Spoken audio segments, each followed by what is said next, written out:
Hey everyone, Steve here for Who Took My Dice Miniature Wargaming, and as the title says, I've been challenged. I accept your challenge. That's right.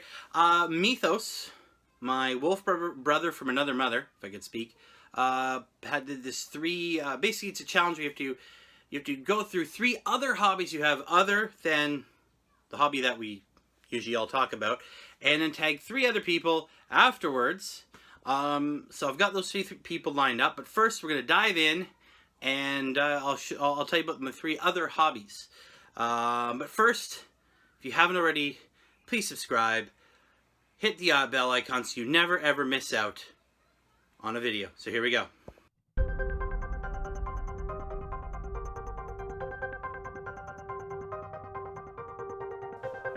So my first hobby outside of miniature wargaming, I guess it's the first, but this is in no particular order, by the way. The first one I'll talk about is video gaming. Now, I know it's kind of a generic one, lots of people do it, but there's a specific video game, or series of video games, that I've tried my very best to always play. I've played most of them, not all, but most. I finished all the ones I have played, and that's Final Fantasy. I'm a huge Final Fantasy fan from way back in the day, back when it first came out on the the Nintendo.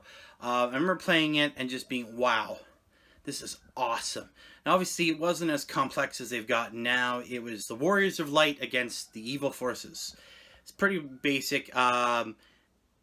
It was 8 bits, pretty simple, but oh my god, it caught my attention right away. I loved it. I loved the music, the ambiance you got from listening to it. It just continued when the North American Final Fantasy 2 came out, which is actually Final Fantasy 4.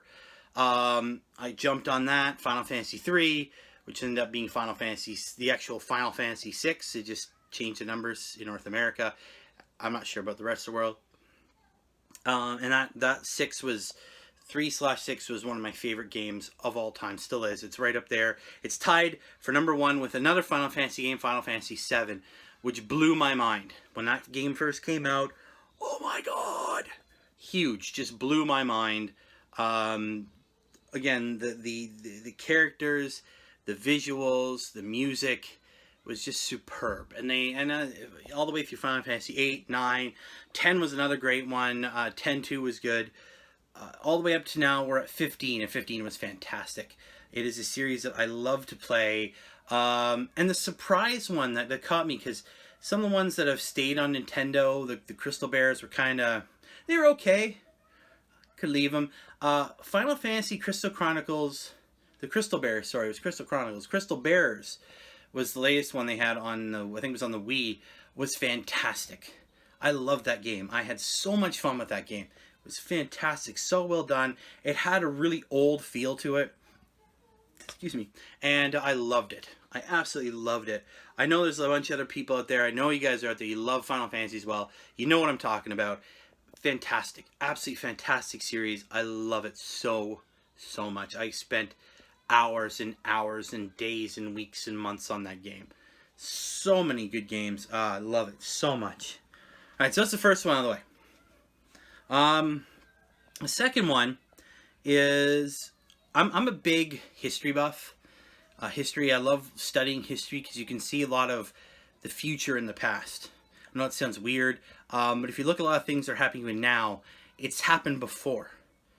And not always with the best outcome, and we need to learn from those outcomes. But the main thing about history is World War II. I'm a big World War II history buff.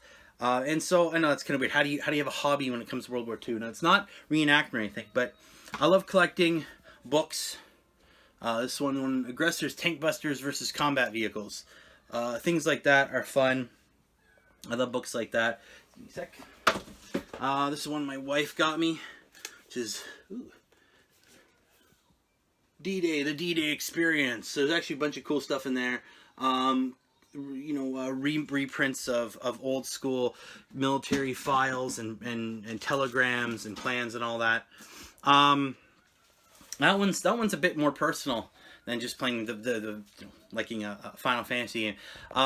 Because I've had family both like grandparents. I've also had great uncles and great great uncles. Family on my stepfather's side. A lot of people who served in wars, the First World War and the Second World War, and it's hard to find history on them. It's hard to kind of understand their reason why they went to war, whether it was just they were caught up in that for king and country type thing, or if there was more to it. I have medals from a great great uncle and a great uncle who served in World War I and World War II. My great uncle was given a medal that was normally given to French nationals. I was able to find out what the medal meant, but I still don't know why he got it. He wasn't a French national; he was Canadian, right? Oh, sorry guys, just adjusting that. So stuff like that, I just didn't. It's wanting to know.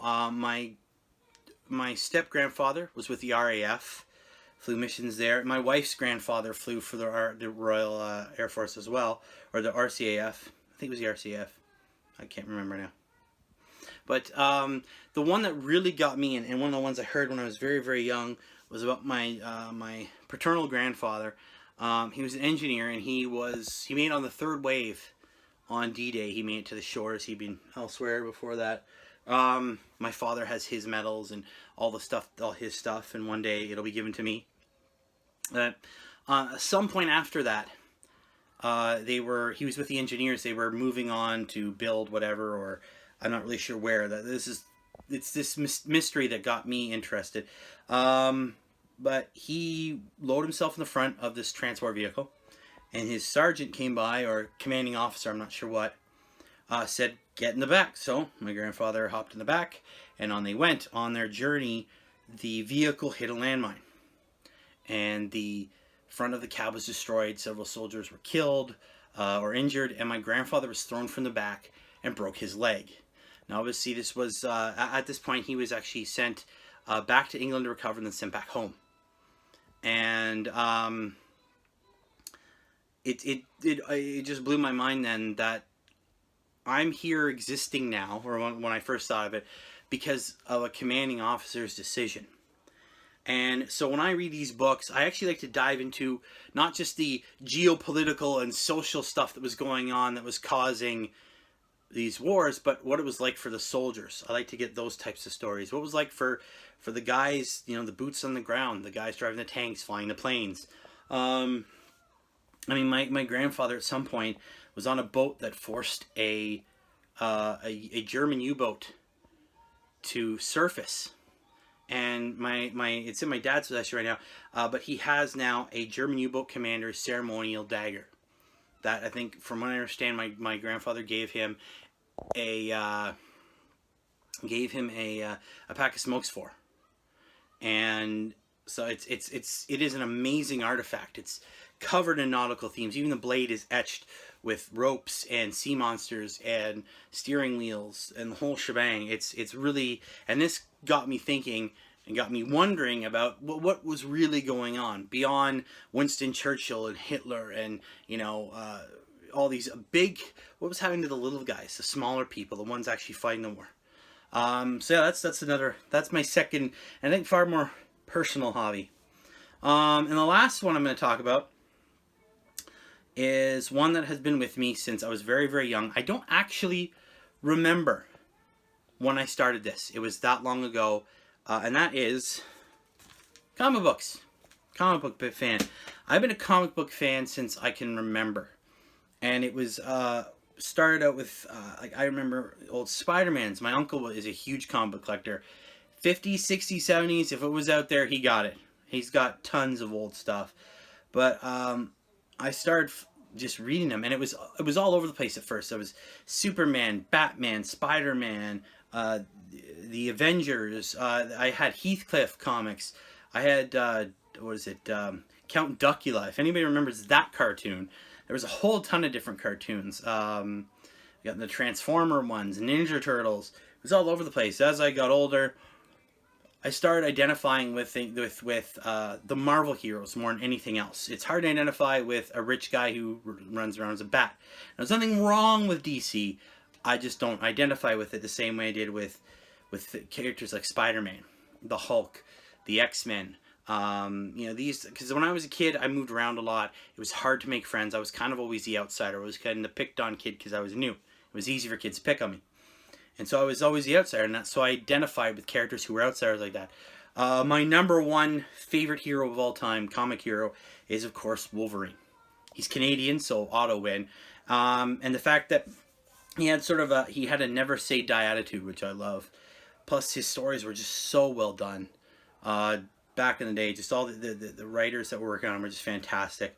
But yeah, so, I mean, this is one I was reading not too long ago. Old Man Logan. It was fun stuff. Secret Wars. But yeah, so those are my 3 main hobbies outside of playing with little plastic miniatures. I got a whole table of them right here. But so I have to pick 3 other people. So, I'm thinking about, I'm going to pick Nurgling. I had 3 of them now. I can't remember the other ones. Lugnut's Mech Shop. And who was the other I was going to pick? Captain Morgan's Wargaming. That's the 3rd one. That's what I picked. So, please check those channels out. And thank you very much for sitting through this video. I hope you guys had a fun time. I hope you enjoyed it. And as always, I'll see you next video. Keep rolling those dice. Bye.